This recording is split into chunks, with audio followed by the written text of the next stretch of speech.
ছোট্ট এই দোয়াটি পড়ে ঘুমিয়ে যান, সকালে উঠে ফলাফল দেখুন। দোয়াটি একদম ছোট্ট, আমি যদি বলি আপনাদেরকে, বলে হুজুর কমন দোয়া, আমরা তো সবাই পারি। এই জন্য ছোট্ট এই দোয়াটি পড়ে আজ রাতে ঘুমিয়ে যাবেন, সকালে উঠে ফলাফল দেখবেন ইনশাআল্লাহুল আজিজ। আপনি মাথা থেকে বোঝা নামিয়ে ফেললে যেরকম হালকা হয়, আপনি এরকম হালকা মনে করবেন। আপনি মনে করবেন আপনার সমস্ত গুনাহ মাফ হয়ে গেছে, এরকম একটা হালকা অনুভূতি আপনার ভেতরে কাজ করবে। খুশির জন্য মনে হয় না?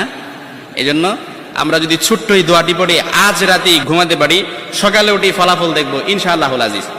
আমি যদি আপনাদেরকে হাদিসের টেক্সট শোনাই, হযরত যায়েদ রাদিয়াল্লাহু তাআলা আনহু থেকে বর্ণিত, রাসূল সাল্লাল্লাহু আলাইহি সাল্লাম বলেন, হাদিসের স্পষ্ট ন্যারেশন হচ্ছে, যে ব্যক্তি রাত্রিবেলা 3 বার এই দোয়াটি পড়ে ঘুমিয়ে যাবে, সকালে উঠে আল্লাহ তাআলা তার সমস্ত গুনাহ মাফ করে দিবে। সুবহানাল্লাহ বাড়িতে যায় বললেন। এই জন্য আজ রাতেই যদি এই দোয়াটি পড়ে ঘুমাতে পারেন, সকালে উঠে ফলাফল দেখবেন ইনশাআল্লাহুল আজিজ। দোয়াটি আমরা সবাই পারি, তবে আপনাদের মনোযোগ আকর্ষণ, আপনারা একটু আমার দিক অ্যাটাচমেন্ট বাড়ান। আমি আপনাদেরকে বলতেছি, সবাই পারি, আমার সাথে একটু ঠোঁট মিলাবেন।